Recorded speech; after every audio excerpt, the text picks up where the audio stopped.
But let me say something else which outside the laws of known physics. And this is not something that people normally even recognize as a problem.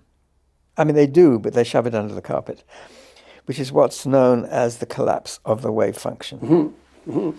Now, you see, current quantum mechanics, strictly speaking, is an inconsistent theory. That's a rather brutal way of saying what Einstein and Schrödinger and even Dirac said, that quantum mechanics is incomplete. And the way to explain this is, okay, there's a wonderful equation which tells you how a state evolves in quantum mechanics called the Schrödinger equation. Now, the Schrödinger equation tells you, if you know what the state of a system is now, the Schrödinger equation tells you what it will be tomorrow, if you like. The evolution of that state is governed by this wonderful equation due to Erwin Schrödinger. The trouble is that it doesn't. That's to say, the way physicists usually use the Schrödinger equation is to work out certain probabilities of what an observation on the system would tell you. So what you have to do is you wheel out of the cupboard a measuring device.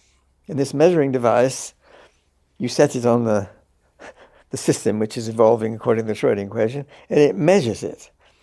And the process of measurement does not follow the Schrödinger equation. Right. It gives you a probabilistic answer, this or this or this. So that's another outside the system problem. Well, it's certainly outside the Schrödinger equation. Right. And Schrödinger was terribly worried about this. I mean, he produced his cat in a box and all sorts of things. You see, he clearly realized there was a problem, as did Einstein. There's no question about that. Some others didn't. Well, they took a different view. They said, look, we don't understand the theory well enough. And that's more that we're saying. Where Schrödinger was not saying that. He was saying we understand it well enough to see that that's not the way the world operates. When you make a measurement on a system, it does not follow the Schrödinger equation. And that's what people understand about quantum mechanics. But it's a sort of vague set of rules about, it doesn't tell you what constitutes a measurement. Right. That's the trouble. Right. Yeah, that's a big trouble. That's actually. the big trouble. Yeah. They say if you do a measurement, then it just becomes probability for what this or that or the other. But it doesn't say what kind of a device makes a measurement.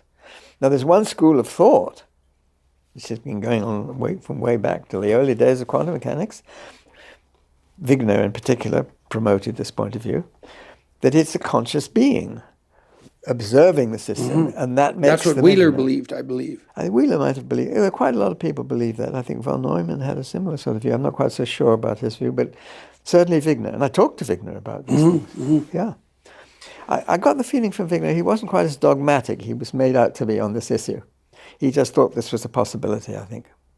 But anyway, people often refer to it as the Wigner view, that it's a conscious being who makes the measurement. That's not my view.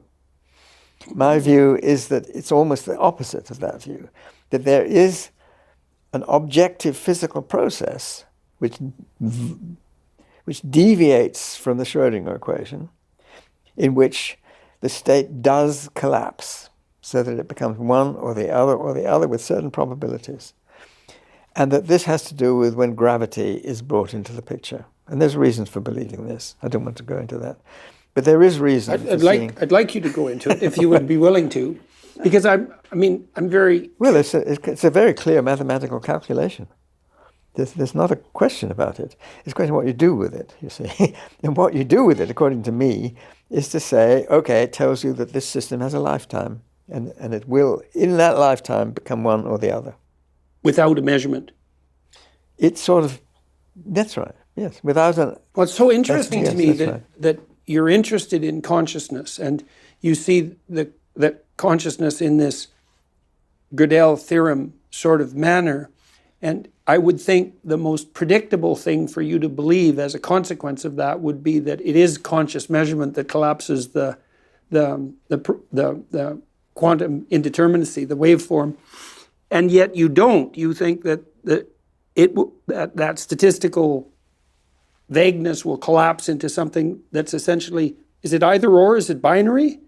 Well, is it 0-1, the collapse? No, you mean no, there's a probability it'll do one right, or the other. Yeah, right, but when the probability collapses, I mean... Well, if it's a two-state system, you see you might have an object which is in a superposition of here and here. Yeah.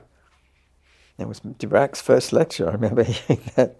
And he took out his piece of chalk and said, well, and he was talking about atoms, you see.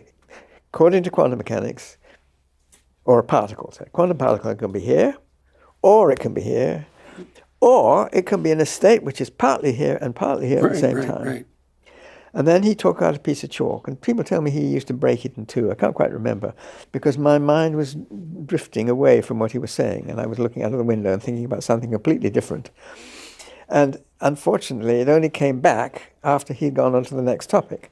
So I missed the explanation, which was probably a good thing, as I think back on it, because probably the explanation was something sort of to calm you down and stop worrying about the problem.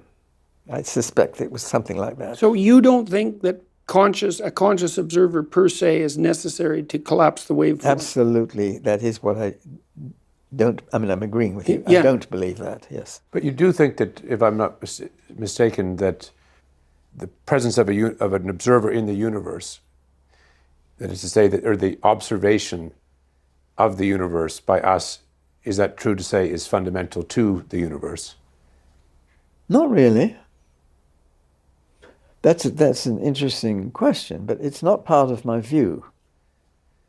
The world would be there quite independently of whether there were creatures of consciousness. Yes.